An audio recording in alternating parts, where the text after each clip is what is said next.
Hello guys, मैं पंकज कुमार आपका स्वागत करता हूँ आपका अपना चैनल सीपीके मैथ्स पर। और हम केमिस्ट्री का सेकेंड लेसन का सेकेंड पार्ट लेकर आए हैं, सॉलिड स्टेट यानी ठोस अवस्था का। पिछले पार्ट में हम लोग क्वेश्चन देखे थे 7 तक। आज हम 8 स्टार्ट करेंगे। और 8 में क्या पढ़ना है, क्वेश्चन नंबर 8 में बिंदु दोष क्या है। ये बिंदु दोष होता क्या है भैया? तो बिंदु दोष में हम लोग देखेंगे बिंदु दोष क्या होता है। जरा समझना ना बारीकी रूप से, बहुत नॉर्मल सा हम अपने अनुसार अपने अकॉर्डिंग डेफिनेशन तैयार किए हैं। किसी क्रिस्टल में जालक बिंदु के अवयवी कणों के विस्थापन से उत्पन्न दोष बिंदु दोष कहलाता है। विस्थापन करने का मतलब एक जगह से दूसरे जगह जाना, विस्थापित होना।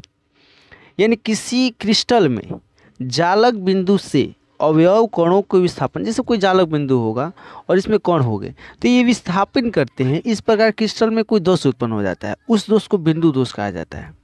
किसी क्रिस्टल में जालक बिंदु से अवयव कणों को या अवयवी कणों को विस्थापन से उत्पन्न दोष बिंदु दोष कहलाता है।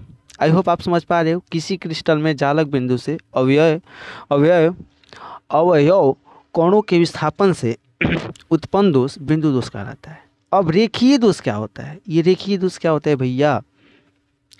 तो रेखीय दोष होता है कि रेखीय दोष जालक बिंदु की पूर्ण पंक्तियों की आदर्श व्यवस्था में विचलन को रेखीय दोष कहा जाता है।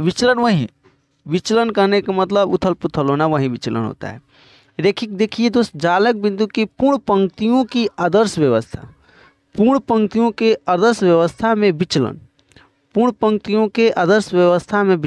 पूर्ण पंक्तियों के आदर्श व्यवस्था में विचलन को रेखीय दोष कहा जाता है। जरा ध्यान से एक बार पढ़ लेते हैं लास्ट टाइम। जालक बिंदुओं की पूर्ण पंक्तियों की आदर्श व्यवस्था में विचलन को रेखीय दोष कहा जाता है। ठीक है। अब आगे अगला हम लोगों का 10 है। 10 क्या है भाई? 10 है कि बहुत इंपॉर्टेंट क्वेश्चन है।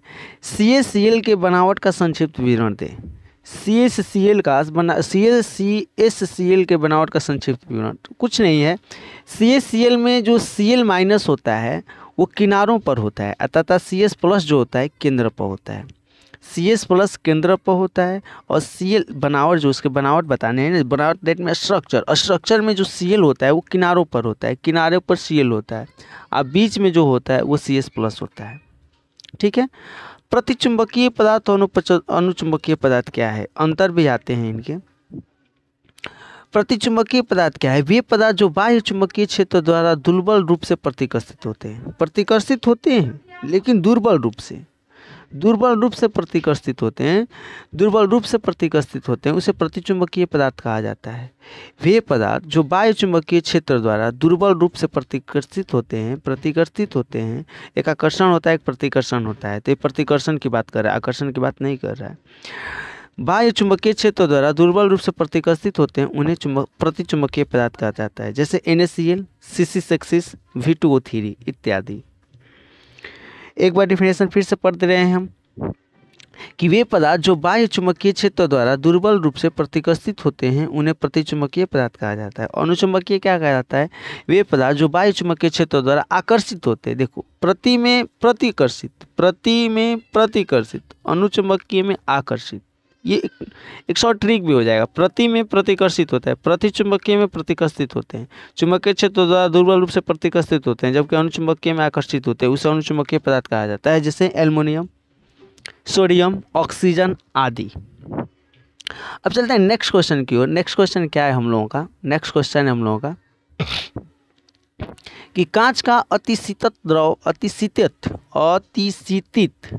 द्रव क्यों कहा जाता है? अतिशीतित द्रव क्यों कहा जाता है? देखो, कांच का अतिशीतित द्रव इसलिए कहा जाता है क्योंकि यह ठोस होते हुए भी द्रव के कुछ गुण प्रदर्शित करते हैं। ध्यान से देखना, द्रव के कुछ गुण प्रदर्शित करते हैं। कांच जो होता है द्रव के कुछ गुण प्रदर्शित करता है, तथा द्रव के समान इसमें प्रवाहित होने की गुण भी पाए जाते हैं। इसलिए कांच को अतिशीतित द्रव कहा जाता है। कांच को अतिशीतित द्रव क्यों कहा जाता है? तो कांच को अतिशीतित द्रव कहा जाता है क्योंकि यह ठोस होते हुए भी द्रव के कुछ गुण प्रदर्शित करता है, तथा द्रव के समान इसमें प्रवाहित होने के गुण पाए जाते हैं या गुण होता है। अब फेरोचुंबकीय पराचुंबकीय में अंतर स्पष्ट करें। फेरोचुंबकीय और पराचुंबकीय में अंतर स्पष्ट करें। फेरोचुंबकीय पराचुंबकीय में अंतर क्या है भैया?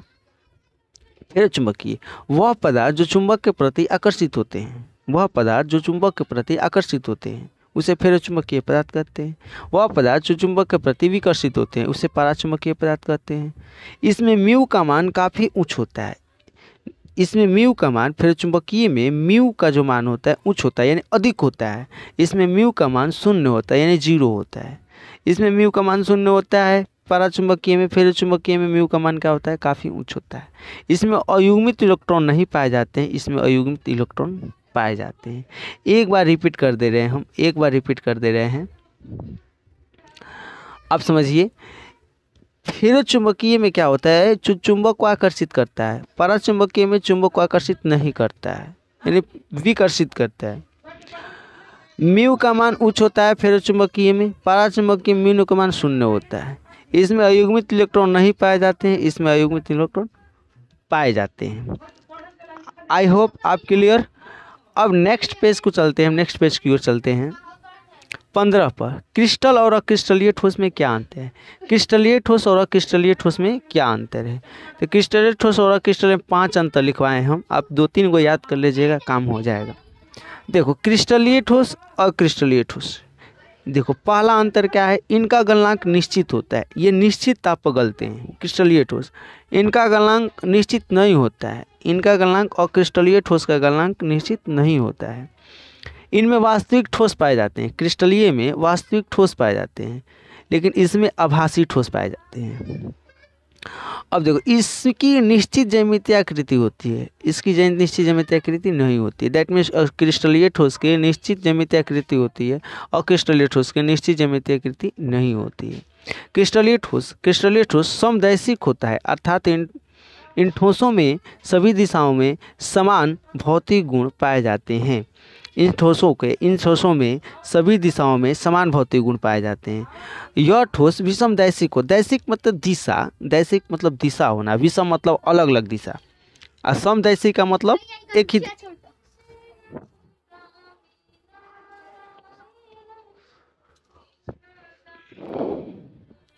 यह ठोस समदैशिक होता है, अर्थात इन ठोसों में सभी दिशाओं में समान भौतिक गुण पाए जाते हैं।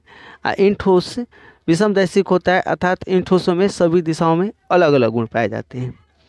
अब इसके उदाहरण, क्रिस्टलीय ठोस के उदाहरण क्या है? NaCl, KCl, क्वार्ट्ज, हीरा और NaCl, ये उदाहरण।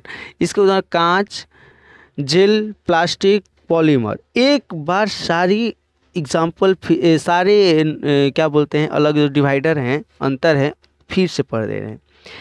क्रिस्टलीय ठोस का गलनांक निश्चित होता है, अक्रिस्टलीय ठोस का गलनांक निश्चित नहीं होता है।